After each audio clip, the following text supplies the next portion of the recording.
आज महात्मा गांधी जी और लाल बहादुर शास्त्री जी का जन्म दिवस है। मैं इस अवसर पर इन दोनों महान हस्तियों को नमन करता हूं।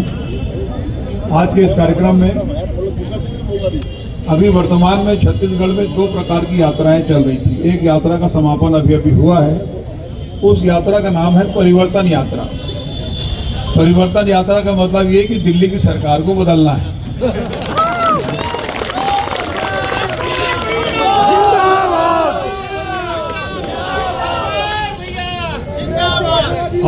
और दूसरा जो है भरोसा यात्रा, यानी भरोसा बरकरार और फिर से कांग्रेस सरकार, ये हमारा नारा दिया हुआ है। अब भरोसे का यात्रा या भरोसे का सम्मेलन वही करा सकता है जिसने इन 5 सालों में भरोसे के लायक कुछ काम किया हो।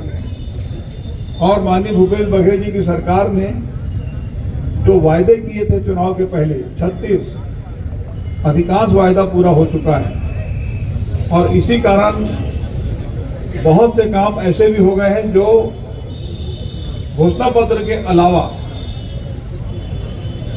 इसीलिए हमारे जो राष्ट्रीय अध्यक्ष हैं खड़गे जी या आदरणीय राहुल गांधी जी, ये अलग अलग स्थानों पर भरोसे का सम्मेलन में उपस्थिति दर्ज कराए हैं और बहुत सफल ढंग से भरोसे का जो सम्मेलन है वो बहुत कामयाबी के साथ उसका संपन्न हुआ है। जहां तक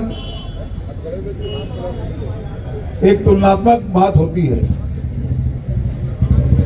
जब भारतीय जनता पार्टी के लोग बहुत से मामले में आरोप लगाते हैं कि भाई 15 साल में आपने क्या, 5 साल में आपने क्या किया,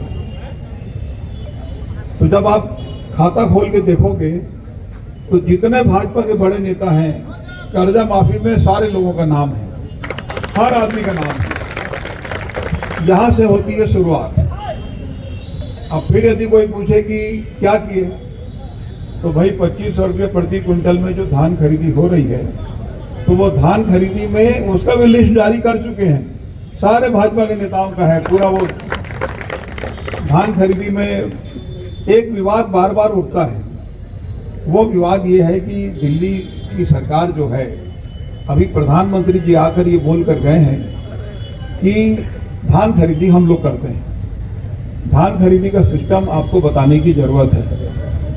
धान खरीदी में 20 से 25 हजार करोड़ का कर्ज मार्केट के जरिए हम लोग लेते हैं, 20 से 25 हजार करोड़। इस बार क्योंकि लक्ष्य बढ़ गया 1 करोड़ 25 लाख मीट्रिक टन, मतलब हमको लगेगा 40 हजार करोड़। तो 40 हजार करोड़ का कर्ज हमको लेना है। काउंटर गारंटी छत्तीसगढ़ सरकार की, उसमें ब्याज कम लगेगा। और कुछ बैंकों से सीधा लेते हैं तो उसमें ब्याज अधिक लगता है। अब 20 क्विंटल प्रति एकड़ के हिसाब से खरीदेंगे। माननीय भूपेश बघेल जी ने इस बात की घोषणा कर दी। अब प्रधानमंत्री जी आके ये कहते हैं कि धान हम खरीदते हैं, तो कितना क्विंटल खरीदोगे? एक बार तो धोखे से बोलो कि कितना क्विंटल खरीद सकते हो। ये जितने भी भारतीय जनता पार्टी के नेता आते हैं, धान हम खरीदते हैं, तो बोलने की ताकत तो रखो कि कितना क्विंटल खरीदोगे। 2500 रुपया क्विंटल प्रति 2500 रुपया प्रति क्विंटल के हिसाब से सरकार बनने के बाद से अब तक लगातार छत्तीसगढ़ की सरकार धान खरीद रही है। और मुख्यमंत्री जी ताकत दिखाते हैं कि इस बार 20 क्विंटल खरीदेंगे। आप बोलते हो कि पूरा हम खरीदते हैं, तो क्विंटल कितना ये तो बताओ। क्विंटल बताने का ताकत ही नहीं है, खाली हम खरीदते हैं, हम खरीदते हैं। अब योजना के ऊपर आइए। ये योजना का नाम है जो 9000 रुपया हमको प्रति एकड़ के हिसाब से इनपुट सब्सिडी दिया जाता है। योजना का नाम किसका है? योजना का नाम है राजीव गांधी किसान न्याय योजना। अब 9000 4 किस्तों में दिया जाना है, तो पहला किस्त कब मिलेगा? तो पहला किस्त मिलेगा 21 मई। 21 मई राजीव गांधी जी का पुण्यतिथि है। दूसरा किस्त कब मिलेगा? 20 अगस्त, ये उनका जन्म दिवस है। तीसरा किस्त मिलता है 1 नवंबर। तो 1 नवंबर जब मिलेगा तो हमारा नया राज्य बना, वो 1 नवंबर नए राज्य के गठन का दिवस है। और 31 मार्च जो वित्तीय वर्ष का अंत होता है। अब अभी आपने देखा कि 1 नवंबर का जो तीसरा किस्त मिलने वाला था, वो चुनाव चलते रहेगा। तो राज्य सरकार की तरफ से ये हुआ कि भाई हमको समय रहते इनको पैसा दे देना चाहिए खाते में, इसी का तो भरोसा है। तो 1895 करोड़ अभी 3 दिन पहले खड़गे जी आए थे, उन्होंने सब आपके खाते में डाल दिया ताकि 1 नवंबर के पहले हम इनको दे दें। अब आइए नाम के ऊपर, यदि भारतीय जनता पार्टी ये पैसा दे रही है तो भारतीय जनता पार्टी जब पैसा देती है तो 2-3 नाम उनके फिक्स होते हैं। दीनदयाल उपाध्याय का नाम होना चाहिए, श्यामा प्रसाद मुखर्जी का नाम होना चाहिए, या अटल बिहारी वाजपेयी किसान न्याय योजना होना चाहिए। राजीव गांधी के नाम से क्यों है? हम कांग्रेस के लोग हैं, इसलिए राजीव गांधी जी के नाम से ये किसान न्याय योजना है। अब 15 साल के कार्यों को यदि आप नजर डालें, पहले आपने देखा कि जिनका नाम गरीबी रेखा के नीचे होता था केवल राशन कार्ड उन्हीं को दिया जाता था। 2018 के चुनाव में हमने कहा कि हम सबको राशन कार्ड देंगे, गरीबी रेखा के नीचे नाम होना जरूरी नहीं है। 2018 में आप सबके सहयोग से कांग्रेस पार्टी की सरकार बन गई और मेरे ऊपर आप सभी की विशेष कृपा रही कि आप 60,000 वोट से जिता दिए।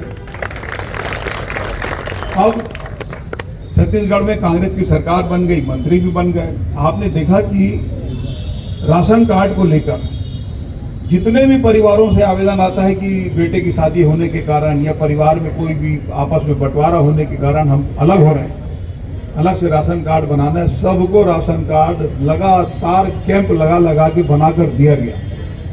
और उसके बाद अभी जो भी आवेदन आ रहे हैं 4.5 साल के बाद, एक तो गरीबी रेखा के नीचे नाम होना जरूरी नहीं, सारे लोगों को राशन कार्ड दिया।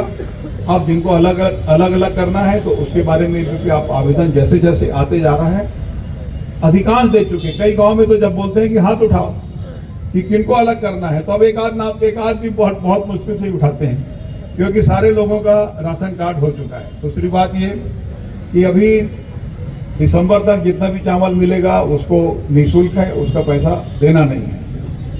अब 15 सालों में यदि सवाल उठता है कि आपने क्या किया, तो हम लोग ये पूछते हैं कि भाई आपने तो कहा था कि हर आदिवासी परिवार को एक गाय देंगे, तो वो तो अब तक हुआ नहीं है। दोबारा यदि और एक आध कोई बात बोले तो हर आदिवासी परिवार के एक सदस्य को नौकरी देंगे, वो भी नहीं दिए। 5 हार्स पावर का बिजली का पंप फ्री करेंगे, वो भी नहीं किए। सभी बेरोजगारों को भत्ता देंगे, वो भी नहीं किए। अब इनसे और बड़े वाले आके बोल दिए कि 15-15 लाख आपके खाते में डाल देंगे। 15 पैसा अब तक आया नहीं है, तो 15 लाख खाते में दे देना है। दूसरा ये कि 2 करोड़ लोगों को रोजगार दे देना है, अब तक हुआ नहीं। किसानों की आय को दोगुना करना है। तो मतलब एक से एक बहुत बड़ी बड़ी बात करने वाले लोग हैं, लेकिन जब करने की बात आती है तो फिर वही कांग्रेस की सरकार जो कर्जा माफी की बात की तो हो गया, 25 रुपये प्रति क्विंटल की बात हुई तो हो गया। और वन क्षेत्र में आइए 2,500 रुपये प्रति मानक बोरा तेंदुपत्ता संग्रहण, हमने कहा कि 4,000 रुपये प्रति मानक बोरा के हिसाब से दिया जाएगा। तो 4,000 रुपये के हिसाब से जब से सरकार बनी है अब तक 4,000 के हिसाब से प्रति मानक बोरा की खरीदी हो रही है। अब सरकार बनने के बाद जब उन्होंने ये देखा कि ये 4,000 रुपया प्रति मानक बोरा दे रहे हैं, तो एक बीमा योजना है, ये तेंदुपत्ता श्रमिकों के लिए एक बीमा योजना है। उसमें 50% राशि छत्तीसगढ़ की सरकार और 50% राशि भारत सरकार को देना है। ये संचालित होता था जीवन बीमा निगम के माध्यम से, आधा हमको देना है और आधा भारत सरकार को देना है। जब कांग्रेस की सरकार बनी तो भारत सरकार ने बीमा योजना बंद कर दिया। अब तेंदुपत्ता के जो संग्राहक हैं, यदि वो वन क्षेत्र में कोई एक्सीडेंट के शिकार हो गए, जंगली जानवरों के द्वारा मार दिए गए, तो उनको 4 लाख रुपया देने का प्रावधान है। और यदि अंग भंग होता है तो अलग अलग प्रावधान में दिया जाता है। उन्होंने कर दिया कि हम ये बीमा योजना बंद करते हैं। हम लोगों ने बहुत लिखा पढ़ी किए, भारत सरकार तक चिट्ठी लिखे गए, निवेदन किए कि भाई ये गरीब लोगों के उसमें है, यदि अचानक से कोई दुर्घटना हो जाए तो ये पैसा उनको देना होता है। तो वो बहुत कोशिश करने के बाद भी नहीं माने। तब हमने फिर खुद अपना योजना बनाए, सामाजिक अपने शहीद महेंद्र कर्मा जी के नाम से हमने सामाजिक सुरक्षा पेंशन योजना बनाई। और इसमें 50% राशि लघु वनोपज संघ और 50% राशि छत्तीसगढ़ की सरकार। पहले 6-8 महीने लगता था। अब नई योजना जब से छत्तीसगढ़ ने अपने हाथ में लिया है, 1.5 से 2 महीने के भीतर जिसका भी क्लेम होता है उसको तत्काल हम लोग भुगतान कर देते हैं। राहुल गांधी जी आए थे चुनाव के पहले और उन्होंने कहा था कि करीब 4,500 एकड़ जमीन लोहंडीगुड़ा बस्तर जो आदिवासियों की जमीन है टाटा कंपनी ने ले लिया, तत्कालीन सरकार ने उसको अर्जित करके दिला दिया। हम आदिवासियों की जमीन को वापस करेंगे। और हुआ ये कि सरकार बनी, राहुल जी आए और उन्होंने आदिवासियों की उन जमीन को जो लोहंडीगुड़ा के लिए लिया गया था उसको वापस कर दिया। अब आपने समाचार पत्रों में देखा होगा 3 तारीख को बस्तर बंद है। बस्तर बंद क्यों है? नगरनार स्टील प्लांट, वहां पे भी आदिवासियों की जमीन, किसानों की जमीन गई है। अब नगरनार स्टील प्लांट बनेगा तो वो बस्तर का विकास होगा और एक ये जो अपना नक्सल समस्या में काफी हद तक नियंत्रण हो सकेगा, लोगों को रोजगार मिलेगा। इसलिए नगरनार स्टील प्लांट बनाया गया। सरकार की जमीन गई, राज्य सरकार ने भी जमीन दिया, किसानों ने भी जमीन दिया। अब स्थिति आ रही है कि उसकी सूची में, डिसइन्वेस्टमेंट की सूची में डाल दिए हैं। अब उसको बेचने की तैयारी है। तब कांग्रेस पार्टी ने आह्वान किया है कि कल बस्तर बंद, नगरनार स्टील प्लांट बेचने के विरोध में बस्तर बंद 3 तारीख को। अब जब विधानसभा में ये प्रस्ताव आया तो हमारे 2-3 जो लगातार हर मामले बोलने वाले विधायक, वो नगरनार स्टील प्लांट के बारे में बात हो रही थी। तब मैंने मुख्यमंत्री जी से वही कहा कि नगरनार स्टील प्लांट के बारे में ये बेचने का जो लगातार क्रम चल रहा है, आप तो विधानसभा में घोषणा करिए कि हम खरीदेंगे, आप अपनी कीमत बताओ। छत्तीसगढ़ की सरकार खरीदेगी और छत्तीसगढ़ की सरकार खरीदेगी। इस इन्वेस्टमेंट में जो पात्रता है, जितना पैसा देना है, छत्तीसगढ़ की सरकार नगरनार स्टील प्लांट को खरीदेगी और खुद चलाएगी। ये प्रस्ताव भारत सरकार को भेज दिया गया, विधानसभा में भी पारित करा लिए। अब नया नियम बन गया, यानी विधानसभा, छत्तीसगढ़ की विधानसभा के जो लोग हैं, छत्तीसगढ़ की सरकार उसमें बोल ही नहीं बोल सकती, ऐसा नियम बना दिए। यानी हमको बेचना ही है। तो जिस तरीके से इनका जो काम चल रहा है उसका विरोध हम लोग करेंगे। अब लघु वनोपज के बारे में, जो 7 प्रकार का लघु वनोपज छत्तीसगढ़ में भारतीय जनता पार्टी की सरकार खरीदती थी, हम लोग खरीदते हैं 65 प्रकार का लघु वनोपज और कोदो, कुटकी, रागी भी इसमें शामिल हो गया है। तो कुल मिला के हो गया 68। अब आइए कि कितना लघु वनोपज छत्तीसगढ़ की सरकार लेती है, कांग्रेस की, और पूरे देश में कितना खरीदा जाता है। तो पूरे देश में जितना भी लघु वनोपज की बिक्री होती है, अकेला छत्तीसगढ़ की सरकार 74% लघु वनोपज खरीदती है। हमारे वन विभाग को 9 पुरस्कार मिले हैं। 9 पुरस्कार हमारे वन विभाग को मिले हैं। खुद केंद्रीय मंत्री आए थे और मुख्यमंत्री जी के यहाँ कार्यक्रम हुआ और मुख्यमंत्री जी के कार्यक्रम में ये 9 पुरस्कार हम लोगों को प्राप्त हुआ है। कोरोना काल में भी पूरे लोगों को रोजगार मिला। कवर्धा में भी आपने देखा कि कोरोना काल में भी स्वेच्छानुदान मद से अनेक लोगों को हम लोगों ने सहायता पहुंचाने का पूरी प्रयास किया है और बहुत लोगों को सहायता पहुंचाए हैं। आपने ये भी देखा होगा कि आपने एक नाम सुना होगा, रेमडेसिविर इंजेक्शन। कोरोना काल में रोज दिन भर एक ही काम होता था कि इंजेक्शन का इंतजाम करो। बड़े बड़े लोग, मैं किसी का नाम लेना नहीं चाहता, इंजेक्शन मार्केट में ढूंढने में नहीं मिलता था, अधिक कीमत में भी नहीं मिलता था। उसको हम लोग इंतजाम कर करके, और हमने कांग्रेस भाजपा नहीं देखा, कोई पार्टी नहीं देखे, जिसको जरूरत पड़ी उसको पहुंचा के दिए हैं, अस्पताल में ले जाके दिए हैं। ये मोहित महेश्वरी जी बैठे हैं, यही उसके प्रभावी थे। इन्हीं के पास रोज आता था पूरी लिस्ट और इन्हीं के पास रोज भेज देते थे। तो इस तरीके से हमने लोगों को पूरा सहायता पहुंचाने का काम किया है। अब एक बात आती है आवास। तो आवास के बारे में 2011 के सर्वे सूची में जिन लोगों का भी नाम था पात्रता में, तो उनको पैसा आने में कुछ देरी हुआ, लेकिन बाद में 3,200 करोड़ बजट में दे दिया गया, पैसा आना प्रारंभ हो गया। अब बच गया 6,99,000 का वेटिंग लिस्ट। तो 6,99,000 का वेटिंग लिस्ट भी क्लियर हो गया है, मंत्रिमंडल ने मंजूरी दे दी है, प्रथम किस्त की राशि जारी हो गई है। इसके अलावा 1 अप्रैल से जो सर्वे हुआ है उसमें ऐसे लोग जिनको आवास की जरूरत है लेकिन पात्रता में 2011 में नाम नहीं था, तो उनको दोबारा सर्वे हुआ 1 अप्रैल से, और इसको चिन्हित करके 47,000 लोग इसमें भी चिन्हित हुए हैं और इसमें भी कार्रवाई प्रारंभ हो चुकी है। मंत्रिमंडल ने सहमति दे दी है। तो आवास का भी कोई मुद्दा नहीं है। बेरोजगारी भत्ता के बारे में भी आपकी जानकारी में है कि बेरोजगारी भत्ता भी सरकार ने प्रारंभ कर दिया है। तो कुल मिला के जितनी भी योजनाएं और आम जनता के हित में राज्य सरकार ने किया है, लगभग 1.25 लाख करोड़ अब तक अलग अलग माध्यम से, चाहे वो गोबर खरीदी का मामला हो, चाहे धान खरीदी का मामला हो, चाहे लघु अनुपज खरीदी का मामला हो, हमारे 12.5 लाख तेंदुपत्ता के संग्राहक हैं तो तेंदुपत्ता का कलेक्शन हो, 1.25 लाख करोड़ रुपया अब तक दिया जा चुका है। और मैं ऐसा समझता हूं कि इसके पहले आज़ादी के बाद से अब तक किसानों को इतना मूल्य कभी नहीं मिला जो धान का मूल्य छत्तीसगढ़ की सरकार दे रही है।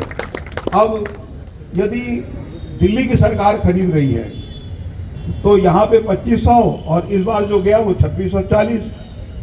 अब प्रधानमंत्री जी से सवाल है कि भाई धान आप खरीद रहे हैं तो आपके बनारस जहाँ से आप सांसद हैं वहाँ 1300 में क्यों बिक रहा है? वहाँ पे भी आप 2500-2600 में खरीदवाइए, वहाँ 1200-1300 और यहाँ पे 2640। कितना लाख मेट्रिक टन? यहाँ पर अभी पिछले बार 1 करोड़ 7 लाख, इस बार 1 करोड़ 25 लाख।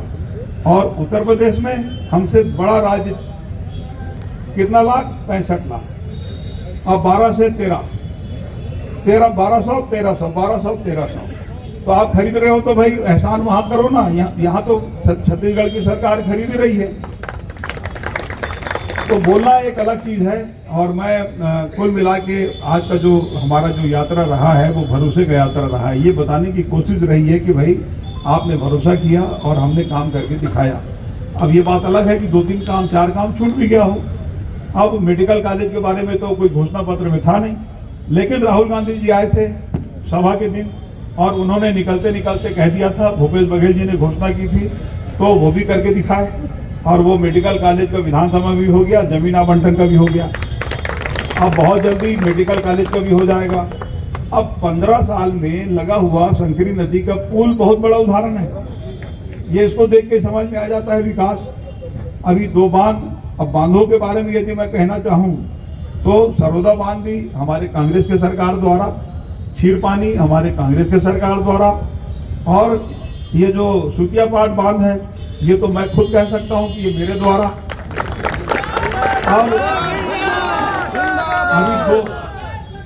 अभी 2 बांध और मंजूर हुआ है। एक बांध हुआ है घटोला और एक जगमड़वा, एक 12 करोड़, एक 70 करोड़। अब इसमें भी जो जगमड़वा बांध है इसमें तो करीब 4,500 एकड़ को सिंचाई की सुविधा मिलेगी आज के हिसाब से। अब बांध बनने के बाद ये भी कोशिश होती है कि भाई आसपास के क्षेत्र में यदि पानी ज़्यादा है, क्षमता ज़्यादा है तो हम इसका विस्तार कर सकें, इस बात का भी प्रयास है। लेकिन एक कोशिश और भी है, एक और बांध बन सकता है बड़ौदा खुर्द, और उसमें भी प्रयास करने की जरूरत है। तो उसमें भी हम लोग प्रयास कर रहे हैं और कोशिश होगी कि उसका भी काम हो जाए। तो सिंचाई के बारे में भी जितने बांध बने वो पूरे कांग्रेस के द्वारा, इसके पहले जो थे वो और अभी, ये सब कांग्रेस पार्टी का हो गया। जब पहला शक्कर कारखाना छत्तीसगढ़ में खोलने की बात हुई तब मंत्रिमंडल में मैंने प्रस्ताव दिया, माननीय अजीत जोगी जी उस समय मुख्यमंत्री थे, तो मैंने उनसे कहा कि ये जो कवर्धा है, कवर्धा जिले का आखिरी गांव पड़ता है रामहेपुर, और यहाँ पे आप रामहेपुर में इसको शक्कर कारखाना स्थापित कराइए, भोरमदेव। तो मंत्रिमंडल में और भी 1-2 मंत्री चाहते थे, लेकिन बहुत ज़्यादा जोर लगाने के बाद योगी जी ने बातों पर सहमति दी। 11 महीने में भोरमदेव सहकारी शक्कर कारखाना बनकर तैयार हुआ था, 11 महीने में। और उसके बाद उसका परिणाम आप सबको मालूम है। यदि भोरमदेव सहकारी शक्कर कारखाना है तो उसने यहाँ के क्षेत्र के किसानों को संपन्न बनाने का काम किया है। और लगातार आगे भी अभी अब तो इथेनॉल का प्लांट भी हो गया है, तो और ज़्यादा आपको गन्ना की ज़रूरत पड़ेगी। हमारे यहाँ करीब 400-450 के अपने गुड़ फैक्ट्री भी है। तो ये कुल मिला के हर चीज़ से संपन्नता आई है, लोगों के खाते में पैसा गया है। अब हर समाज को सामाजिक भवन बना के दे दिए कवर्धा में। तो ये कोई कल्पना आप नहीं कर सकता कि यानी इतना पैसा आएगा कहाँ से, कि हर समाज को सामाजिक भवन। अब पैसा कहाँ से आ रहा है ये कैसे बता दूं? वो बुलाना ठीक नहीं। तो हर समाज के लिए सामाजिक भवन बना के दे दिए। अब इनका भी अपने आप आए थे, द्वारका जी आए थे, तो कुर्मी समाज का, तो मुख्यमंत्री जी आए थे, तो इन्होंने मांग किया था कि भाई हमको हॉस्टल बनाने के लिए, गर्ल्स हॉस्टल, उसके लिए हम जमीन खरीद लेंगे, तो हमको कुछ राशि की जरूरत है। अब ये लोग जमीन खरीद लिए, जमीन खरीद के और उसका कागज लेकर आए, बोले कि भाई मुख्यमंत्री जी से मिला दो। तो मैं बोला जरूरत नहीं है, वो तो बोल चुके हैं, तो आप कागज दे दो। तो उसमें भी उन्होंने 30 लाख का आदेश कर दिया है, और वो पैसा उसमें भी बहुत जल्दी आ जाएगा।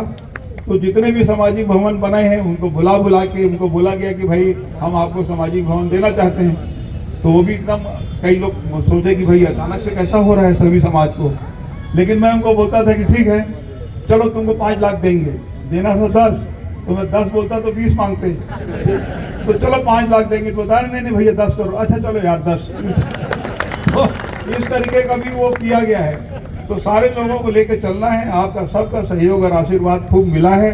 आने वाले समय में भी आप कांग्रेस पार्टी का अपना सहयोग और आशीर्वाद बनाए रखेंगे, और वायदे के मुताबिक एक अच्छा घोषणा पत्र भी हम देने जा रहे हैं, और वायदे के मुताबिक आने वाले समय में भी काम करेंगे। कांग्रेस के हाथ को मजबूत करो, इसी निवेदन के साथ मैं अपनी बात समाप्त करता हूँ। धन्यवाद। जय हिंद, जय